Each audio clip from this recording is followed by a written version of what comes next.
Shalom saudara yang dikasihi Tuhan Yesus Kristus. Selamat pagi, salam sejahtera buat saudara semua dimanapun saudara berada. Damai dan sukacita oleh Roh Kudus melimpah senantiasa dalam hati dan kehidupan saudara semua. Sebelum kita mendengarkan firman Tuhan, mari sama-sama kita siapkan hati kita dan berdoa. Kami datang di hadapan-Mu ya Tuhan, bersyukur karena kasih kemurahan-Mu, perlindungan-Mu di sepanjang malam hingga pagi hari ini. Kembali saat ini kami menikmati berkat dan rahmat Tuhan yang baru. Terima kasih buat kekuatan dan kesehatan yang Tuhan berikan kepada kami. Pada saat ini Tuhan, kami rindu untuk kembali diperlengkapi dengan kuasa dan kekuatan firman-Mu. Berikan kami hati yang dapat mengerti, telinga yang mau mendengar, dan kerelaan untuk melakukan kehendak-Mu. Terima kasih ya Tuhan. Dalam nama Tuhan Yesus kami berdoa. Haleluya. Amin. Saudara yang dikasih Tuhan, ayat renungan kita pada saat ini terdapat di dalam Injil Matius 20 ayat 26 sampai 28. Tertulis demikian. Tidaklah demikian di antara kamu. Barang siapa ingin menjadi besar di antara kamu, hendaklah ia menjadi pelayanmu. Dan barang siapa ingin menjadi terkemuka di antara kamu, hendaklah ia menjadi hambamu. Sama seperti Anak Manusia datang bukan untuk dilayani, melainkan untuk melayani dan untuk memberikan nyawanya menjadi tebusan bagi banyak orang. Saudara yang dikasih Tuhan, di dunia ini yang terbesar biasanya yang dilayani. Tapi dalam prinsip sorgawi, yang terbesarlah yang melayani. Kebenaran ini telah Tuhan tunjukkan sejak penciptaan. Ia yang maha besar melayani manusia ciptaannya. Ia memberikan makanan dan semua yang diperlukan. Bahkan ketika manusia jatuh ke dalam dosa, Tuhan juga yang membuatkan pakaian dari kulit binatang untuk menutupi tubuh mereka. Hal seperti ini dapat kita lihat juga dalam keluarga. Orang tua yang baik akan melayani anak-anaknya, dan itu tidak menunjukkan kelemahan atau posisi yang rendah, tapi menunjukkan kebesaran dan kasih dari orang tua. Dalam pasal 20 dari Injil Matius ini, kita membaca sebuah bagian kisah di mana pada waktu itu, ibu dari anak-anak Zebedeus serta anak-anaknya datang sujud kepada Tuhan Yesus dan meminta satu permohonan agar Yakobus dan Yohanes diberikan tempat di sebelah kanan dan kiri Tuhan dalam kerajaannya. Permintaan yang disampaikan ini bermakna lahiriah, karena sang ibu dan juga Yohanes dan Yakobus mengira bahwa Tuhan Yesus akan memerintah sebagai raja di Israel dalam arti fisik. Mungkin dalam bayangan mereka, Tuhan Yesus akan menggantikan Raja Herodes dan menggulingkan pemerintahan Romawi yang menjajah Israel pada waktu itu. Pemahaman seperti ini dapat kita maklumi. Kita pun bila ada pada waktu itu, kemungkinan besar akan memikirkan hal yang sama. Karena semuanya pada waktu itu belum begitu dapat dimengerti. Baru setelah kematian Kristus disalib, kebangkitan dan kenaikannya ke sorga, serta pencurahan Roh Kudus pada hari Pentakosta, barulah semuanya menjadi jelas dipahami.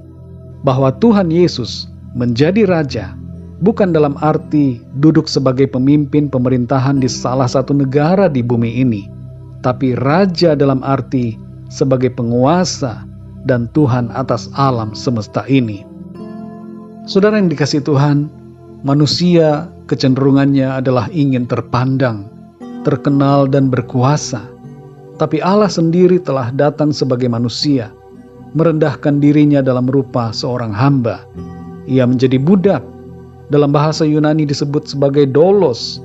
Ia membuat dirinya sedemikian rendahnya dan bahkan memberikan dirinya untuk menjadi tebusan bagi semua manusia. Di sini Tuhan Yesus berkata, barang siapa ingin menjadi besar di antara kamu, hendaklah ia menjadi pelayanmu. Dan barang siapa ingin menjadi terkemuka di antara kamu, hendaklah ia menjadi hambamu. Pernyataan ini bukan berarti bahwa kita disuruh untuk bekerja sebagai pelayan di sebuah perusahaan atau bawahan. Intinya bukan ke situ, saudara. Tapi pesan Tuhan berhubungan dengan sikap hati kita. Sikap hati sebagai hamba tidak ditentukan dari jenis pekerjaan yang kita jalani. Apapun pekerjaan kita, profesi, status, dan posisi kita dapat menunjukkan kerendahan hati, sikap melayani, dan memberi. Sekali lagi saudara, kita diingatkan bahwa bila kita mau menjadi yang terbesar, marilah melayani dan memberi, sebagaimana teladan yang mulia dari Tuhan Yesus. Dia menderita sengsara untuk menyelamatkan kita. Dia memberikan seluruhnya agar kita dibebaskan dari segala kutuk akibat dosa dan mengalami kehidupan yang kekal. Mari saudara yang dikasihi Tuhan, layani Tuhan dan layani sesama sesuai dengan kehendak Tuhan. Mari kita berdoa saudara.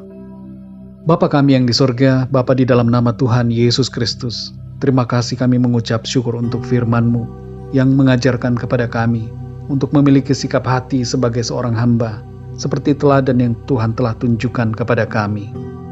Engkau yang maha mulia, rela menjadi begitu hina, karena kasih-Mu kepada kami. Engkau mau merendahkan diri-Mu, menjadi seperti seorang hamba, melayani dan memberikan nyawa-Mu bagi kami semua, untuk keselamatan kami. Ajar kami ya Tuhan, untuk memiliki sikap hati yang benar, seperti teladan-Mu Tuhan Yesus, merendahkan diri kami, melayani, dan memberi bagi sesama kami. Terima kasih Tuhan. Terangi hati kami ya Roh Kudus, pimpin kami, berikan kami pengertian, supaya kami dapat semakin mengenal kehendak-Mu Tuhan. Terima kasih ya Bapa. Di sepanjang hari ini kami mohon pimpinan-Mu atas setiap kami.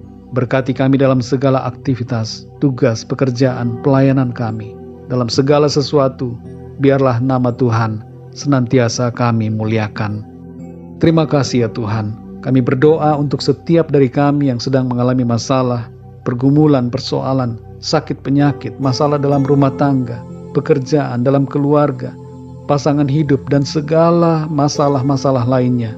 Kami mohon kasih-Mu, kuasa-Mu Tuhan, tercurah, mengintervensi setiap kami, memberikan jalan keluar, kekuatan, semangat, iman, pengharapan, kesembuhan, dan mujizat-Mu terjadi dalam kehidupan setiap kami. Terima kasih Tuhan. Kami percaya Tuhan menjawab setiap doa kami. Bahkan Tuhan menjawab lebih daripada apa yang kami doakan. Kami percaya berkat dan damai sejahtera, kasih karunia dari Tuhan, senantiasa berlimpah dalam hidup kami. Terpujilah nama-Mu ya Tuhan. Dalam nama Tuhan Yesus Kristus, Tuhan dan Juru Selamat kami berdoa dan mengucap syukur. Haleluya. Amin. Puji Tuhan, saudara yang dikasihi Tuhan, saya percaya firman Tuhan menjadi berkat dan kekuatan buat saudara semua, dan Roh Kudus akan menolong saudara untuk lebih lagi memahami kebenaran firman Tuhan. Tuhan Yesus memberkati saudara semua. Sampai jumpa dalam renungan yang berikutnya. Haleluya.